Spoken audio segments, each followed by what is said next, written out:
Welcome on in, golf fans. It's your boy Gsluke here with our round 3 live stream for the Cognizant Classic. Going to go through DFS and betting for tomorrow and make sure you have all the information that you need to go out there and make moving day 1 into the green on whatever kind of exposure that you're getting to. Today was a lot of fun on the course, had a lot of craziness happening, whether it was the weather, which completely flipped based on our forecast and expectations, whether it was seeing a hole-in-one for Dunlap, Chris Kirk hitting lefty from 150 yards, or maybe the craziest moment of the day, seeing Rory McIlroy's dad and overhearing him talking about Yazir Al Ramoun, right, the leader of Live Golf, and him and Rory having regular talks. So there was that whole aspect. There was the golf that was crazy today, and overall excited over here for Saturday Showdown action and to bring you guys this live stream. So welcome on in from wherever you guys are watching at this point. Got a little crowning Coke over here in the cup right now,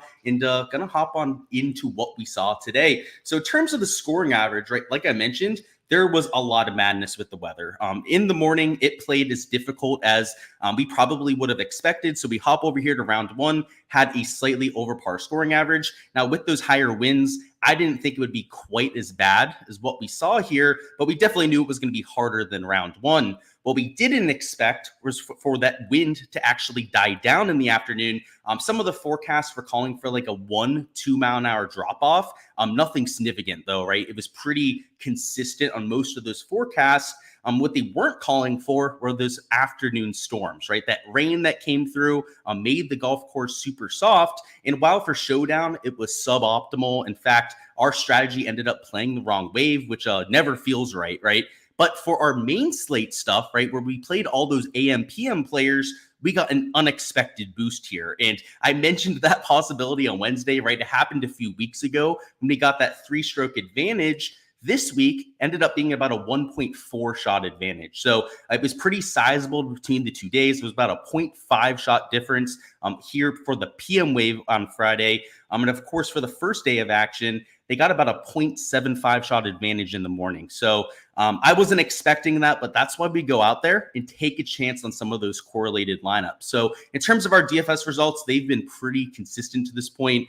We have quite a few lineups towards the top 50, top 200 of some of the top GPPs. 6 of 6 percentage, low like a lot of the field, right? I'm at like 7%, 6 of 6 right now. The field in my contest is right around like 4%. So still, right, a little bit better than that field average. But the main reason for that was because we leaned into the correct wave. So if your tout this week was telling you to play the PM AM guys, I don't really know what to tell you. There was no evidence that that was going to be the proper wave, right? And I mean, I'll go out there, I'll stack both waves if there's evidence of that, but there was none of that out there on Wednesday. So I was kind of confused when I saw people out there touting that other side, but I'll take it, right? That's why we have such a low 6 of 6 rate. And simply by just, and it's not like I only played, right, those guys in the AM PM wave. It was like a 65-35 split. That alone right there, right, having maybe twice as many guys in the PM wave, sorry, I say AM wave, as opposed to the guys in the PM wave, gave me about a twice the rate of 6 of 6s. So that was equivalent right there. That was pretty sweet to lock in, but it could have been even better, right, if I completely had leaned into that. So if you're somebody that enters like 20 lineups, maybe as a smaller type of, exposure guy, right? Maybe you're not 150 maxing every single week. I totally understand if you just want to lean directly into these weather advantages. Down here, the weather is a lot more volatile than what you have in the rest of the country. And heck, our storms out here, right, last sometimes just 25, 30 minutes, right? The storm today wasn't a lengthy storm, right? It maybe lasted 20, 30 minutes at the very most. And look at the kind of impact that it had. So when we're down here in Florida, the point is with that volatility, play the weather edge, right? If there's going to be such fine margins between one wave getting a stroke and a half advantage and the other not getting it, then try and lean into that, especially if you don't have a bunch of lineups, right? If you only have 20 lineups to work with, fire home that narrative, right? And make that what wins you or loses the week, because this week it's helping me set up particularly well for some of the large field contests. I did a few weeks ago as well. So it's real simple. It's one of the more, fundamental parts of DFS, right? Understanding how to attack each wave. I don't want to call anyone out specifically, but I just did not understand that PM AM stack. So worked out for us for Showdown today, not so much, but you're not going to win all of them, unfortunately, as much as I would like to. Out here for Saturday, looking at the HRRR model, it looks a little bit like what we saw for Thursday, right? The winds aren't out of hand at any point in the morning, slightly lower than the afternoon. I'd say very typical for afternoon in Florida, right? The winds kick up a little bit. There's not a lot of sun out there again. So today it was real moist. It's kind of like having that marine layer aspect. Not the same as what you get in California, but when it's going to be cloudy out here, it's also a little bit more humid. So I would expect the scoring to also be low, like what we saw for Friday, a lot because of that cloud cover, that moisture that came through, that rain that fell on the golf course. And as I was driving home, we also got a little bit more rain in the area. And actually about an hour ago, a little cell came through as well. Now, I'm down a little bit closer. I'm like in between Palm Beach and Fort Lauderdale, right? So I'm like 20, 25 miles away from the golf course. So there's no guarantee that that rain hit up there, but they're probably getting hit with a little storm every once in a while up there. Because it's not really all that far off. So it's going to be soft out there. We're going to have low winds in the morning. So expect to see this course kind of taken apart. We're not going to go completely through the pins right now. Just want to give you guys a little taste of what these players are going to face. But it's their classic moving day pins, right? Hole number 3, your first par 5 is, I would say, a reasonably accessible pin. A lot of people are going to hit it over here in this bunker and getting up and down for a birdie. So that's definitely a birdie hole. Hole 5 is a birdie hole 2. You actually have a little bit of a backstop on hole number 5. And it is a longer, harder par 3. So there's going to be holes that are set up for bogeys, right? I would say holes like 6, right, are set up extremely difficult. Holes like 8 look a little tricky. Whereas like you have hole number 10 over here, right, which is hole number 10, right? Par 5 is normally an extremely difficult hole. You know, these are your hardest pin locations on the back 9. Your back 9 is set up for some volatility. You have water balls, right, in play on holes 15 and 17, but they're also accessible if you take them on. So it's classical pins, right? We're going to go in more detail later on, show you guys, you know, the slopes that these guys are going to be playing. But like we would typically see on a moving day, they're setting it up for movement on the leaderboard, right? Whether it's, you know, making a bunch of bogeys and moving down, whether it's going out there and taking aim at pins and making birdies, they're going to give players access to both of those kind of scores. So in terms of a scoring average, I would say that the morning guys are going to beat the scoring average from today. Right? I think it might play slightly under par, like what we saw for Thursday. It's not going to play 1.45 under par, right? I don't think it's going to go that low, but I also don't think it's going to play over par like we saw today. Now, in the afternoon, when the winds do kick up, when it's a little bit more like what we saw for Thursday afternoon, right, it's going to get a little bit more difficult, right? So if it's playing slightly under par in the morning, I think it might play slightly over par in the afternoon. But probably like a 0.5, 0.6 shot advantage is all I'm really expecting to see. I don't think it's going to be like a full stroke and a half that you have to lock in. But when you're playing showdown lineups, when you're trying to go out there and find a ceiling performance, it's going to be a little boost and help you break some of those ties. So my player pool for showdown is about like 60, maybe 65% guys going off early. And then the rest of them, guys going off a little bit towards the center of the leaderboard. So just transitioning over to our lineup construction game theory side of things, let me go ahead and bring up my projections. And anytime we're playing a round 3 showdown, showdown, of course, right, single round sample size for fantasy golf, we don't want to take the guys at the top of the board.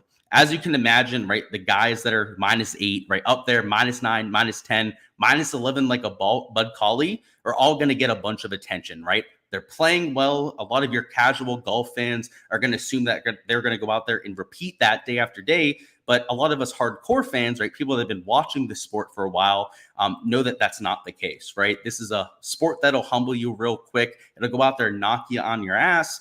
And even if you're playing the best golf of your life, right, you love the golf course, your, course history is just through the roof, you'll get, sent off to the cut, right? I mean, look at Eric Cole, right? Second place last year, goes there trunk slamming. Sepp Straka, right? Elite level course history. Well, he goes out there and misses the cut this week. Unfortunate, because I was really rooting for Sepp this week, but that can happen at any golf course, not just PGA National, but especially at this kind of track. So my Saturday showdown strategy, right, is going to be to fade the guys at the top, right? A Rory, a Cam Young that are getting extra attention. Now up top, right, it's maybe not as big a difference as what you'll see down low, but we go down here to the 7K range and it becomes increasingly obvious, we'll say, why I'm fading the top end of the board. Right? Austin Eckroat, for example, 12.5% owned. Carson Young, 8.1%. Guys like Lucas Glover, a little bit over half the ownership, that are the same, if not better players. And there are no placement points right out there for Saturday Showdown. So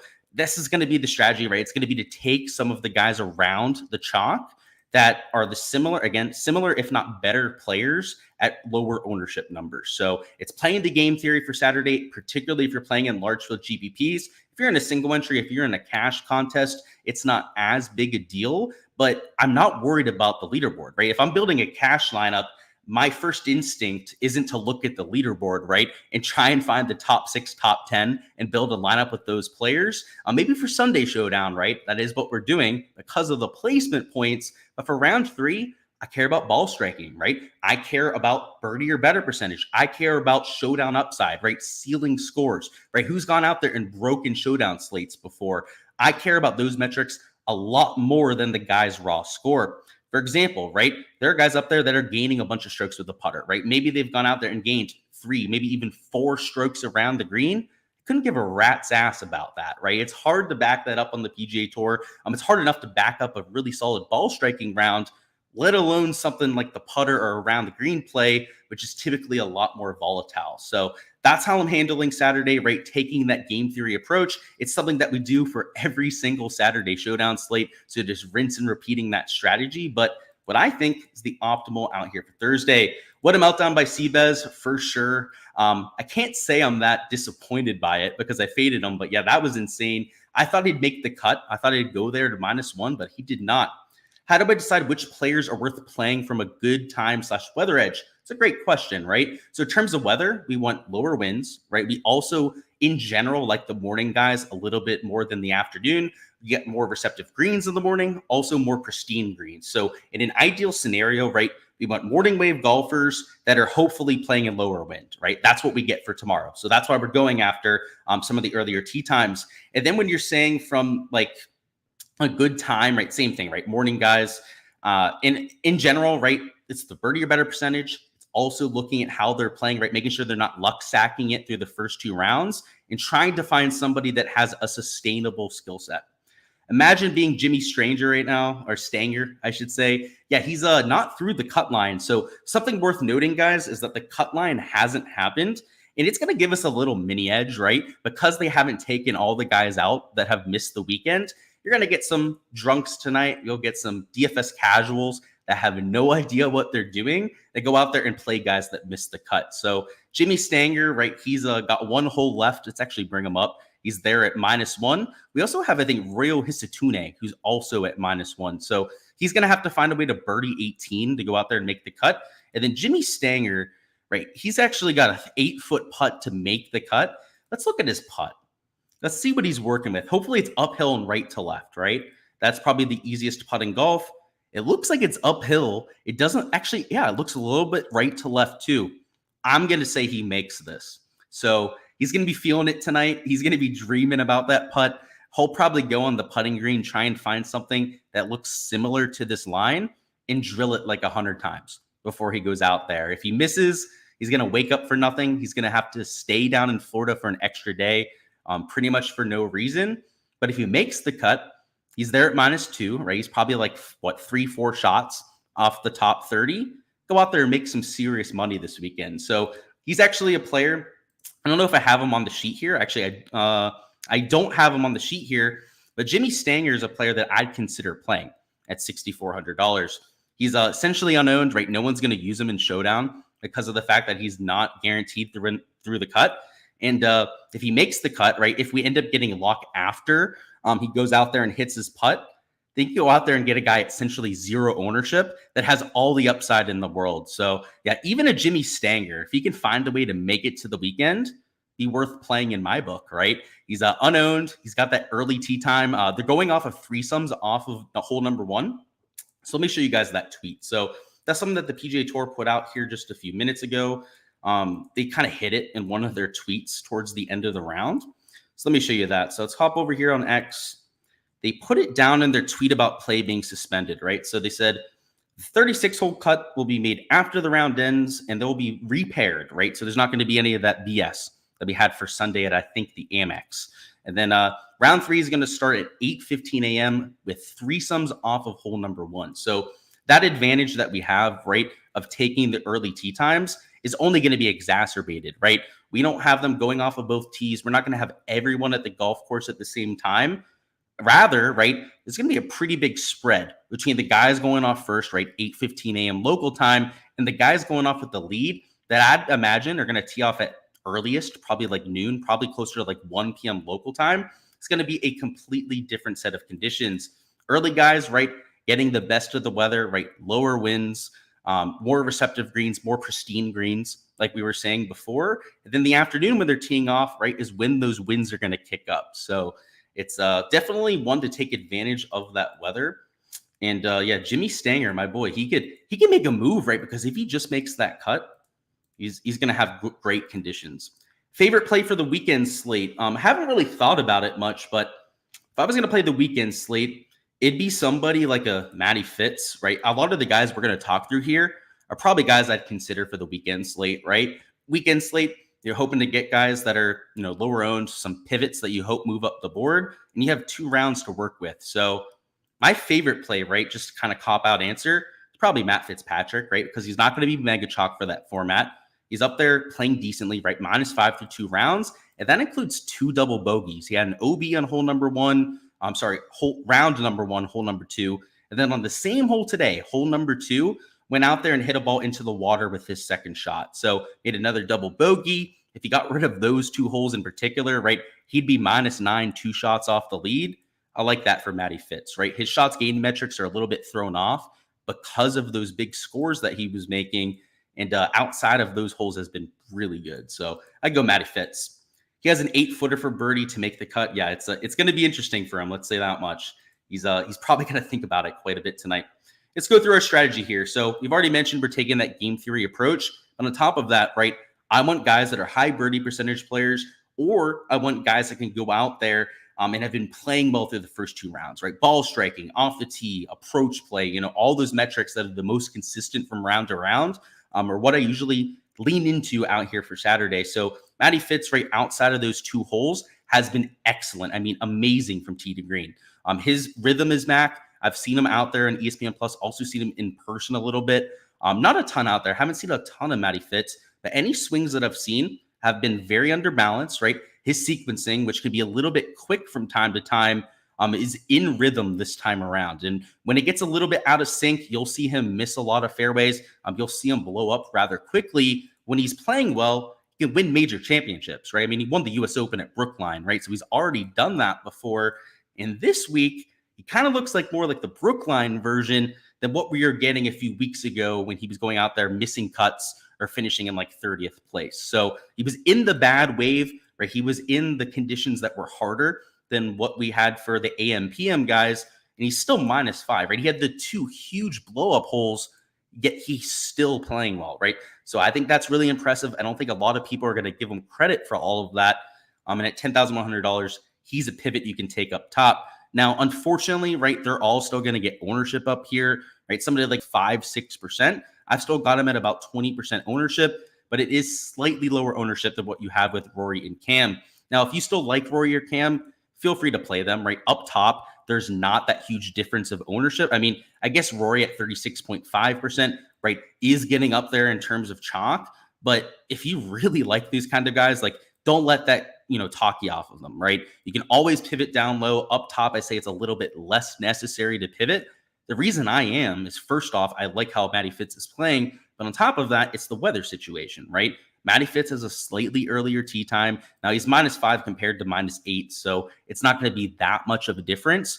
But when we're comparing a JT Poston, right, and comparing him to like a Shane Lowry, where it's JT Poston who's -2, has one of the earliest tee times, and comparing him to Shane Lowry, who's in one of like the last 3-4 groups, that's going to be a huge difference, right? So love JT Poston, kind of a good segue right there, but $9,200. He's been playing beautifully here to start 2024. He has like all top 25s or something crazy like that. And at this point, right, it's just hardly through the cut. Well, if he's going to keep that top 25 streak going, it's going to have to go out there and make up some room. So early tee time starter, has nothing to lose. And something to add with some of the guys chasing is that they're not playing with the same kind of pressure as a leader, right? Or even somebody that's just, 3-4 shots off the lead. Somebody in that position has a lot more to lose, right? If they don't finish in the top 5 or win the golf tournament, they still care about top 10ing or top 20ing. Somebody like JT Poston, especially now that he's got the wins under his belt, now that he's been, to the playoffs as a much more established player, he could not give a rat's ass if he finishes in 25th this week. In fact, I'm sure that top 25 streak doesn't mean much to JT Poston, right? What he cares about is finishing in the top 10, top 5, right? And I know at -2, it's a long shot for him to make up 9 strokes and win, but you bet your ass he's going to go out there and try and finish in the top 10 at the very least. So love him at -2. Corey Connors fits that same kind of description, right? $8,200, a player that I liked coming into the week and lower owned, right? Because he is at the bottom of the board. And once again, gets the great conditions, isn't going to care about just finishing in 20th place, is going to go out there, be it as aggressive as what we're looking for. And in the Showdown format, it's not so much the raw score that we care about, right? Being conservative can be a good thing for Sunday Showdown and protecting your placement points, especially if you're playing like a cash format, right? Trying to protect the placement points. But for Saturday Showdown, there's no placement. We don't care, right? It's all about birdie production when it comes to Draftkings points. That's where over 75% of your points are going to come from. So for somebody to be at -2, right, again, that's an incentive for that kind of player. Justin Rose, same thing, another -2 that I'm taking. And if you can't tell, right, it's guys that have good course history that fit this golf course well. I mean, Corey Connors, right, he's got decent course history. I loved him heading into the week. JT Poston, some of the best form in the field. Justin Rose has nearly won this event in the past, has elite course history, albeit a little bit long ago. $7,500 chaser. He's going to have to be aggressive. I love that, right? And Justin Rose, something worth noting about him in particular is that he goes nuclear low all the time, right? He'll have blow up rounds. He's an extremely volatile player. But when Justin Rose has the ball striking and the putter together, I mean, he's borderline first round leader type of player, right? He's borderline like -8, -9 type of rounds waiting to happen. So I like that for Justin Rose, right? Wide range of outcomes, a player that really goes for it. And in this type of scenario, I just can't imagine that he's going to lay off the gas pedal. Guys like Robert McIntyre are guys I'd consider playing, right? 5.2% on bottom end of the 7K range. Another guy at -2. He's got a super early tee time. And on top of that, he's a player that is also volatile, right? We've seen that for Sunday a few weeks ago, made that huge move up the board, also played the ball over the last few events in terms of his ball striking. And in general, Robert McIntyre is just a better player than I think most people give him credit for. So like him at 7,100, also Justin Suh, right? Another guy at -2. Now, the issue with Suh, maybe not the issue, right? The caveat here is that he has to make the cut. So he's still at -2 on the golf course. To give you guys an idea of where he stands at this point, I believe he's in a fairway bunker on hole number 9 and has like 170 yards in. So let me go ahead and double check on that. So yes, Suh has 144 yards into hole number 9, which is a little bit of a tricky pin. It's tucked over on the right side. So he's not a guarantee to make it over there to Saturday. So if you're going to play Justin Suh, if you plan on getting any exposure there, plan on waking up tomorrow and ensuring that he makes it out there to the next round. Jorge Campillo is another guy at -2 I'm considering. He's another guy who's also on the cut line, has not finished his round. So Jorge Campillo is in the fairway on 18. Luckily, that's a par 5, so he's got a much higher chance of, not blundering and making a bogey. The problem is there's some water, right, on hole number 18. So if he's smart, maybe he'll lay up. If he goes for the green in 2 from about 250 yards, you better make sure he doesn't hit it in the water. So another player to potentially keep an eye on. The reason why I've got these guys in my player pool is they're lower owned than they otherwise would be, right? Like Justin Suh almost won this golf tournament last year, right? Was up there in contention. I've got it sub 5%. Jorge Campillo, who played well last week, right, was up there in the top 10. There's another guy at $6,600 who otherwise would probably be like 4 or 5% owned. I've got it just 1.2%. It's people being lazy, right? A lot of people won't want to touch these guys that aren't guaranteed into Saturday's round. And I'm going to wake up early tomorrow, right? I'll be up there at like 6:30, 7 a.m., doing my thing and working out a little bit, getting some coffee in my system, what I normally do. And we'll check on the golf, right? We'll make sure that our guys are actually making the cut. And if they don't, I'll late swap them out if possible. So That's what I plan on doing. If you're going to play either of these two guys, you better plan on doing the same. That's all for my highlighted plays. That should give you a pretty good idea, right, of the kind of players that I'm attacking. But if you do want access to everything that's blacked out here, including my entire player pool, make sure to check out my Patreon page, right? Link down below. You can check it out on there. I have a prop tier where you can get access to the stuff I'm posting on like Underdog and Prize Picks, and of course my stuff for DFS. So if that's something you were looking for, if you want to know all the plays that I'm getting to, make sure to check that out. It's worth noting that because all the guys I'm showing, right, were almost all -2, right? Matty Fitz was up there at -5. I'm not just playing guys at -2, right? There are going to be a lot more guys towards the middle of the board that I'm adding. But what I wanted to point out, right, were some of the ownership pivots that I'm taking, right? Like, I don't need to tell you to play Rory McIlroy, right, to go out there and play him tomorrow, right? Now, I'm not playing Rory myself, but he's a slam dunk play. It's Rory McIlroy, right? I don't need to tell you to play that sort of player. Just like I don't need to tell you to play like a Minwoo Lee, a Keith Mitchell with elite level course history. Like, there are quite a few guys here, like EVR, Tom Hoagie, right? Studs that you should just kind of know to get to anyways, right? But if you want to see who I'm playing, right, what kind of players like that I'm actually getting to, that's what the Patreon is for. But in general, I think where you're going to find a lot of your edge, where you're going to win or lose the GPP, is by finding the right guys at -2. Now, if things go sour quickly for any of these players, let's assume like a Poston, a Corey Connors is like +2 through the first 2 or 3 holes, they might give up, right? They might bitch quit a little bit and try and get out of there, but at least it's not Sunday, right? At least it's not, less than 18 holes that they have left. They all know that they have Sunday left as well. So I'm not as worried about them going out there and quitting as maybe I would be if we were out here in the Sunday Showdown slate. So that's why we went through, some of those players in terms of the player pool, but it is a little bit more balanced, right? I have some guys up there towards the middle of the board, but I'll say I don't think I have anybody that's -7 or better. I might have like one guy who's -6, but yeah, nobody that's like -7 or better. So that should give you a decent idea of the exposure I'm getting to. Let's see if there's any questions. Looks like we have a question on Lowry, and then afterwards we'll take a look at our prop stuff. So thoughts on Lowry. So let me take a look at the shots gained for good old Shane Lowry. I know he had a nuclear day today, right? Went really low towards the end of the round. So he gained across the board, at least in round 2. Round 1, gained with the approach play and the putting. So I think it looks pretty typical for Shane Lowry. He's got an elite level course history. My issue, at least in DFS, right, I don't have problems in terms of taking him for props, any sort of bets like matchups, right? I think all of that would be great for Shane Lowry. I think fantastic play. Only thing that I worry about on the DFS side, right, if you're considering using him there, would be ownership, right? He's like 22% owned.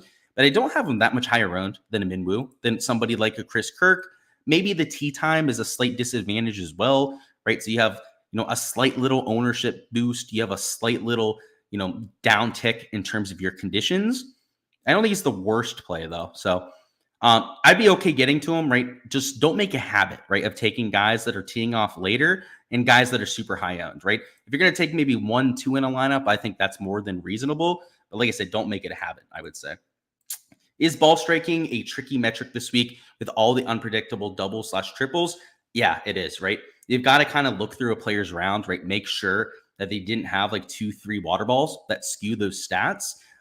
We've already caught a few instances of that, right? Like Matty Fitzpatrick, right? is a player that has that variance, right? And it's why he looks a little bit worse than how he's actually playing. It is something you have to be careful of.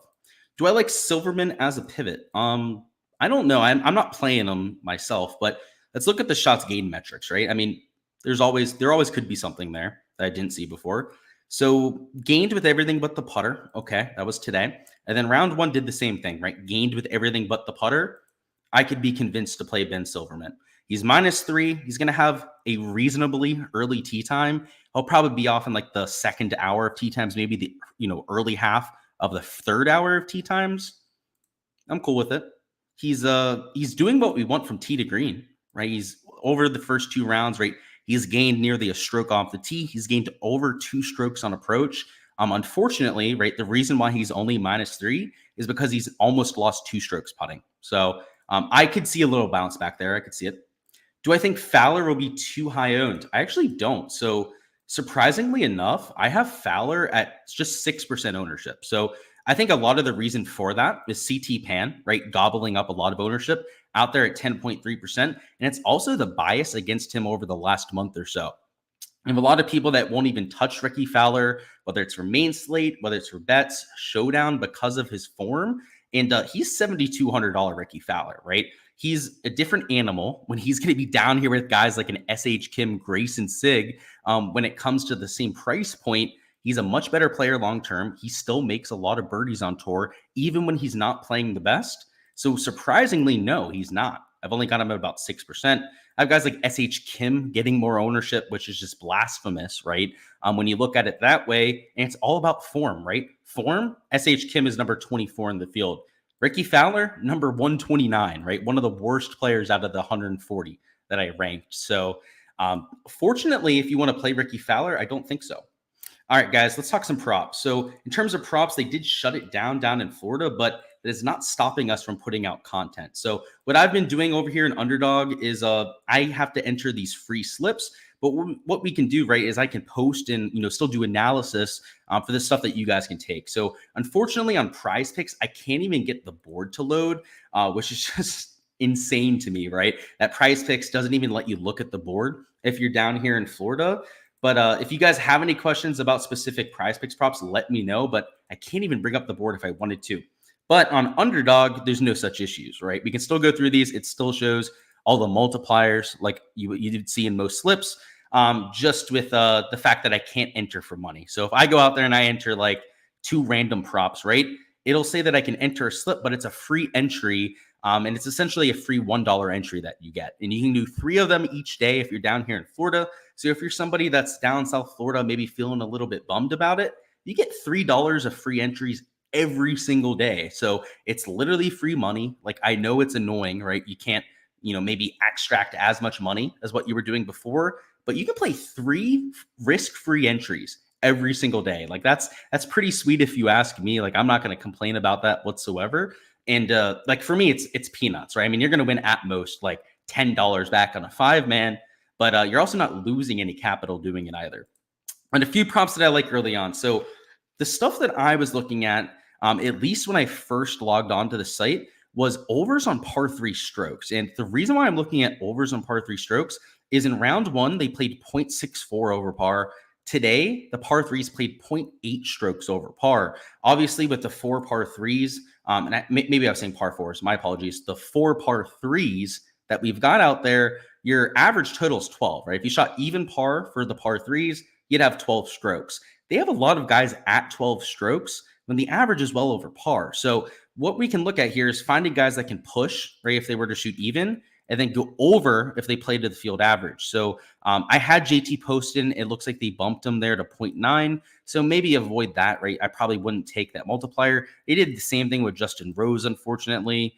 Did they do that with all of them? That would be mega annoying, but let's check. It did it with Matty Fitz there at 12 strokes. Did the same thing with Jake Knapp. Oh, boy. Yeah, looks like they bumped pretty much the whole board. So I guess we're going to have to find another edge. I'm totally fine with that, right? That's something I was planning on doing anyways. Those were just some of my early leans. But I guess let's do something else here. So they still have a few guys at 12. It's worth noting, like, if you want to find a slip to use, you can do it. But I wouldn't take these guys at 0.9x. It's just not worth it. Have they all been bumped at 12? Just out of curiosity. Yeah, it looks like every single one at least has the 0.9x multiplier. So those bastards were on it quick. But luckily, if you're on the Patreon page, you should have gotten those before that happened. We're still going to go through shit, though. Do I think Prize Picks, they only have strokes and birdies right now? 2 things, Daniel, okay? Can you give me Rory McIlroy's birdies and strokes? And then can you give me the lowest birdies of anyone on the board and the highest strokes of anyone on the board? If not, it's okay. But if you could do that, that'd be super clutch. I just want to get an idea for where they're pricing the board. So I can give you guys a little bit of idea over there. When will tee times be posted? They're starting at 8:15 a.m. local time, and they're going to be doing 3 sums off of only hole number 1. So it'll be real predictable, right? At 8:15, it'll be the bottom 3 guys.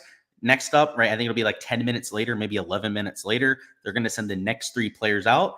So they're not actually going to announce them out there until tomorrow morning, but that's how they're going to do it. Is 3 sums off of hole number 1, starting at 8:15 local time. So let's see what we're working with. So you got strokes at 69.5, some 4.5 birdies, which feels a little optimistic. Today was not easy, right? And they've got this projected just like they had for yesterday's round.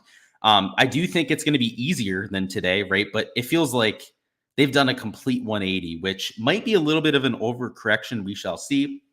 I'm thinking on prize picks, just to do a little prediction here before we get those comments down in chat.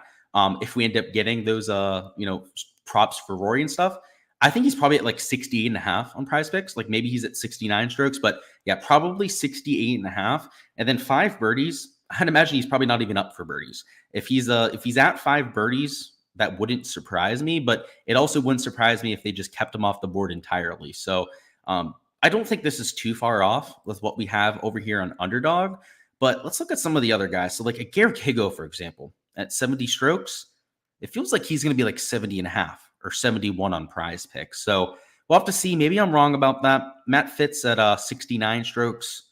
That might be where he is on prize picks.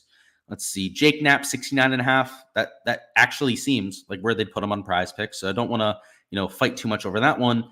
But they've got him at 4.5 birdies and 2 bogeys. That would be 2.5 under par, right? In terms of like, a general scoring average, right? With those two metrics. And they've got him at 1.5 under par. So clearly something's amiss here, right? Clearly either his strokes is too high or this birdies or bogeys prop is off as well. So the Underdog board doesn't seem to be very efficient. Like same thing here, right? 69.5 strokes. They've got him at effectively 2 under par, right? So same thing, either these are off or the strokes is a little bit too high. Same thing with Bud Colley, right? Bud Colley, they've got for 1.5 bogeys more than his bogeys prop. Now, there are doubles that can happen, right? But doubles are like less than a 50 percentile outcome at this golf course, and they've got him at just 0.5 under par. So there's going to be some value to be had here, right? It's just going to be trying to find the right pieces to make everything work. So still doing some line shopping. Let's see. Any comments down there? Yeah, we got comments. There we go. You'll post the screenshots, and you're an absolute savior, Daniel. Appreciate you. That's huge. Rory, 5.5 birdies. There we go.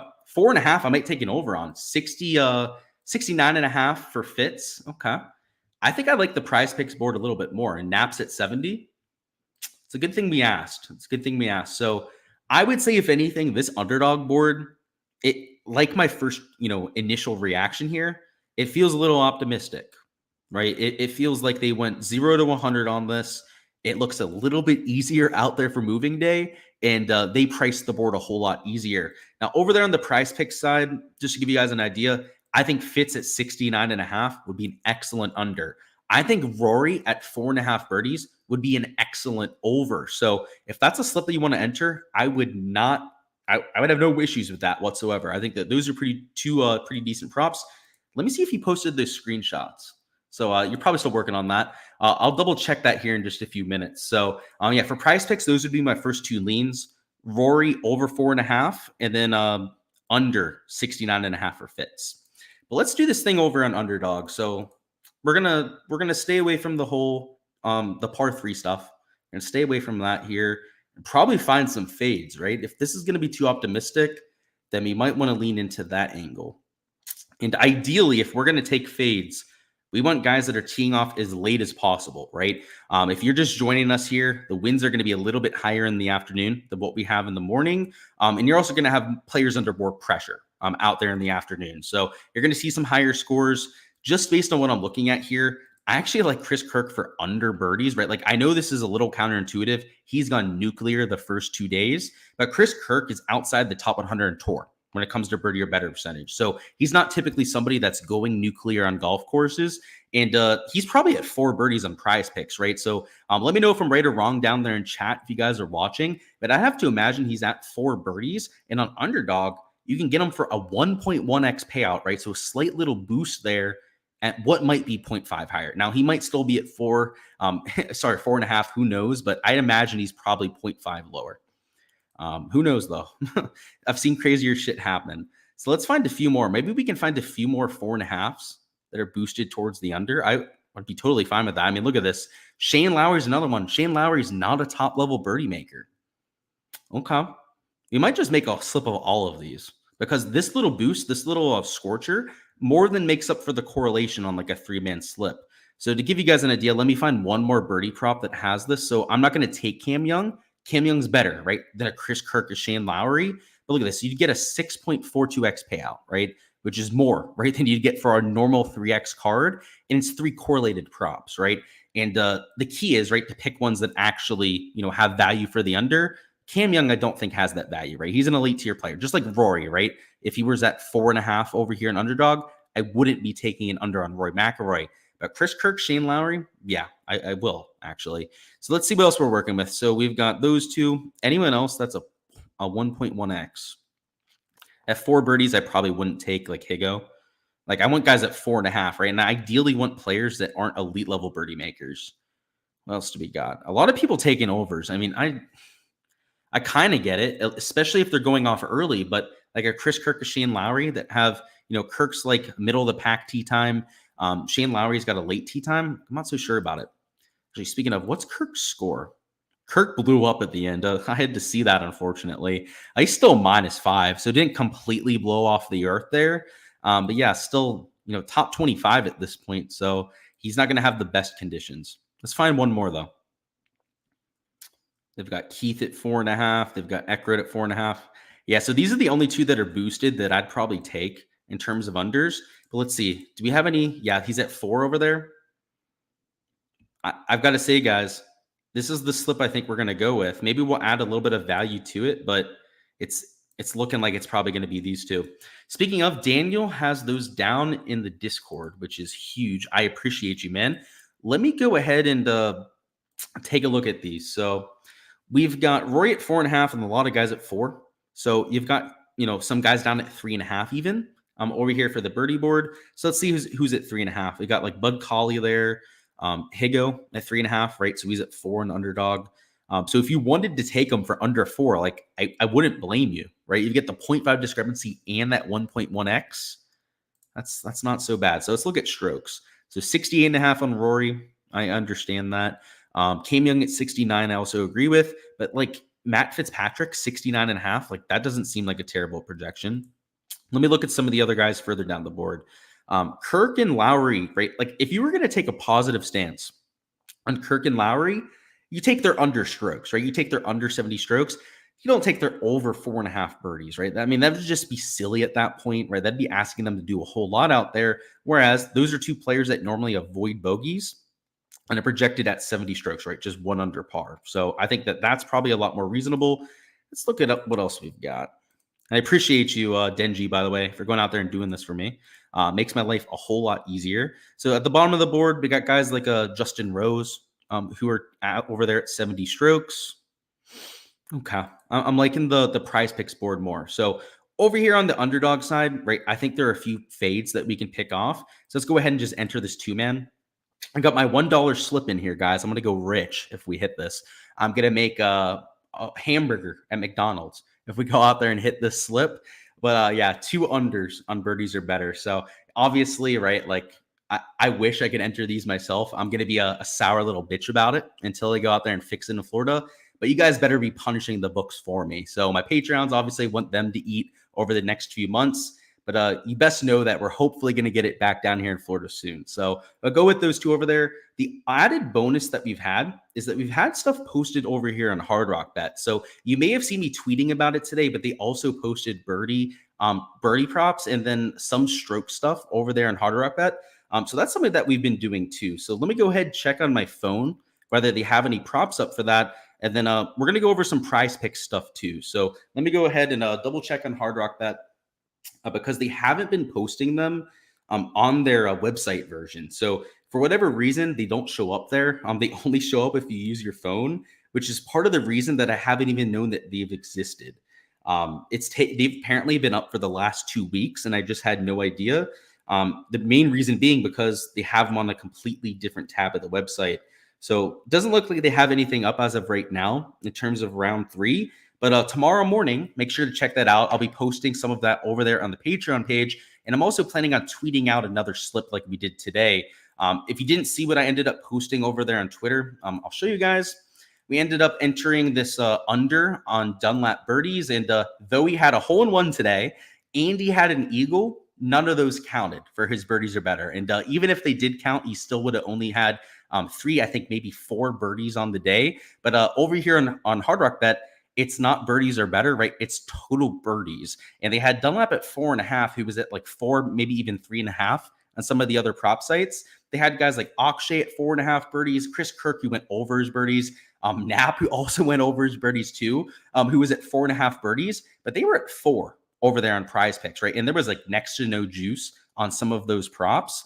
So Hard Rock Bet, they're starting to get into the prop game, and it looks like there's some value there, right? They're obviously new at it, right? They maybe don't have a full established team in terms of doing their projections yet, which is kind of nice. So I'm going to try and keep hush about it a little bit. I don't want them to go out there and correct too much out there for what they've been doing, but definitely been quite a bit of value over there on that side. And we ended up hitting a few slips on Hard Rock Bet today, but could have had a lot more, right? There was that Nat prop that I had that didn't hit, that Kirk prop too, that were value out there, mostly because the conditions got easier in the afternoon, right? That rain came through, there were low winds, that kind of thing. Just unforeseen circumstances that even us locals didn't know was going to end up coming, and kind of screwed us there. But the value was there for sure, right? Like the unders we took, the fades we took were huge values compared to the other sites. And is definitely a little bit of good news going forward, because this whole not being able to enter stuff on Underdog is a little bit disheartening, but what are you going to do about it, right? Let's go through some stuff on Prize Picks. So let's see. Eckroat's at 70.5 on Prize Picks. Okay, what is he on Underdog? I'm guessing that's why you're mentioning it, right? Because it's probably a discrepancy compared to what we have over here. Let me double check on that. So Austin Eckgoat is at 69.5. Yeah, I would take his over, right, at 69.5 strokes. So just to give you guys an idea, right, in terms of other fades that you could take, it would be overs on strokes for guys in contention, right? And in particular, guys in contention that maybe aren't used to it, right? So an Austin Eckroat, right, would fit that. Let's find a few more. I was going to say like Garrett Higo, but he's at 70 strokes. He's at what? Let me check his Prize Picks line.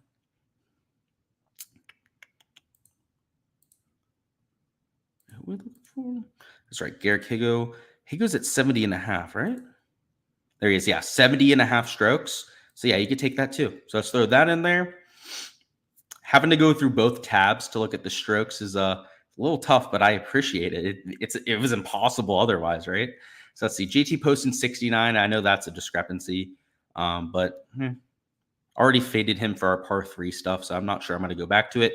Shane Lowry at 68.5. I mean, that's honestly, this would probably be my favorite 2-man fade slip that you could go with. Now, I think look at this. So I maxed out my free entries today, so I can't go out there and do it myself, but I would 100% enter that too. So good call on that, to Peach. That's definitely off there. Underdog Pick'em taken down in North Carolina. You get books on March 11th.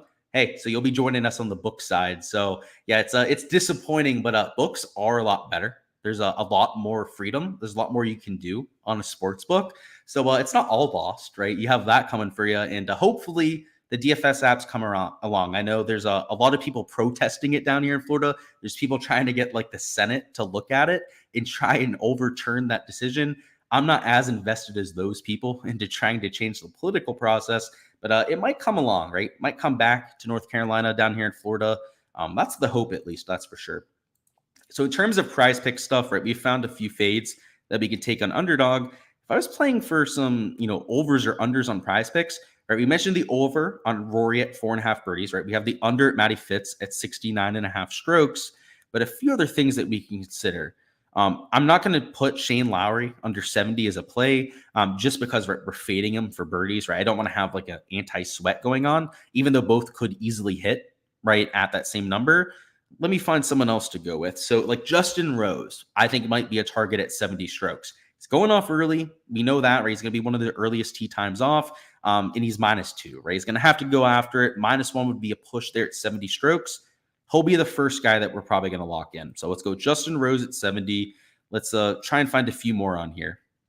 So Corey Connors, another one, right? Another guy at 70 strokes that's teeing off relatively early. That's going to have to get after it, right, to move up the leaderboard. So the next slip we'll go with will be Corey Connors under 70 strokes matched up with Justin Rose under 70 strokes. So that'll be the second Prize Pick slip. And let's do something for birdies. So birdies, they've got a lot of elite guys at 4.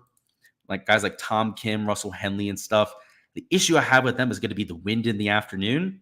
Maybe we do stick to just those 2 slips, at least for right now, right? Until we get a better idea of what's going to happen out there. Yeah, we're going to stick with that. So the 2 slips that we're going to go with on Prize Picks, the Justin Rose under over there with the Corey Connors under first slip, Matty Fitz paired up with Rory McIlroy over birdies. And then you guys know the stuff over here in Underdog, right? It's this Austin Eckroat over here with the Shane Lowry over. And then the other slip that we took, this Chris Kirk under birdies paired with Shane Lowry under birdies. If you want to see what I entered, I got all these right with no payout shift. All of these got moved, right? So I can show you them on here on live stream, and it's not going to spoil what I gave over there to my Patreons. But when we get to midnight, I'll be able to go out there and enter that other pick'em slip that we went over here on live stream and potentially add in some more stuff. So if you're looking for all my exposure for Sunday, make sure to check out the Patreon page, just like with my player pool, right? That's where I'm posting all of that for my Patreons. And even if I'm not entering stuff here tonight, I'm going to post stuff for my Patreon members. So if I can't eat over here in Underdog, if I can't eat over there on Prize Picks, I'm going to make sure that you guys can down there in chat and down there in my Patreon page. So that's all I've got. Let's see if there's any last second questions. If not, we're heading on out of here.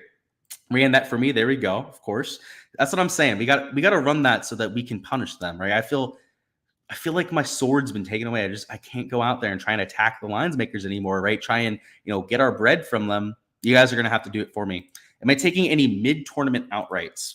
So not right now. I might though, because I always love a good sweat while I'm out there. I would probably want to take a long shot, right? Like I wouldn't be looking at a Cam Young or Rory, but I would probably want to go a little bit further down the board, especially with the weather we're going to get, right? I mean, it might be a little bit of carnage towards the latter half of the day.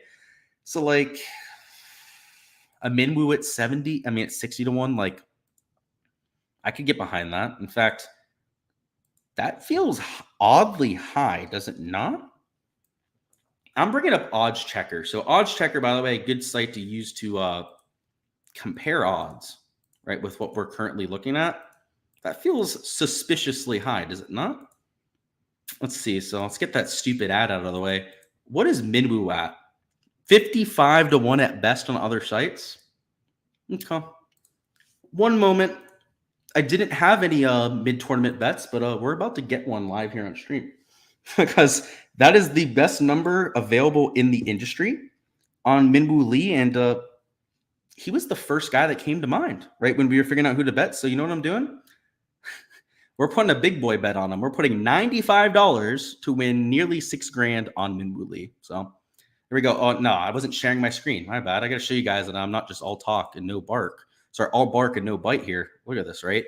$95 on Minwoo Lee. So, yeah, we did end up having a little bit of a mid-tournament bet, but it's only because you reminded me. So if we end up hitting this, maybe I'll give you a little bit of that money there. Not a lot of it, right? Don't get too excited, right? If you go out there and win. But who was that?